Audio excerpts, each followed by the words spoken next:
So you've heard the term API, but you don't know what it means or how it works. Well, after this video, you will. So let's jump into it. So what is an API?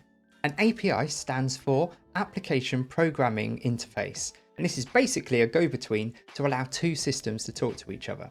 So APIs are created to allow quick access to data for applications like real-time travel information for trains and buses, comparison websites, and booking websites, just to name a few. But also you can use it to just get data without the need to scrape, manually download, manually collect, or even directly go to the company that you need the data from, all just using an API call using a request method. The four common requests are get, post, put, and delete.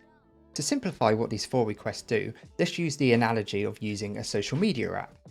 When you open the app, you get the latest messages or videos.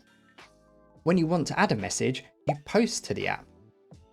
You notice that you then need to update the message, so you put an edit in. You then decide that you wanted to start again, so you delete. So to recap, get is to request data, post is to create new data, put is to request an edit or update to data, and delete is a request to delete data. So of the four different requests, the most common one used is get, as this is what you'll be using as an analyst to be able to just get the data you want to analyze. So how does an API work?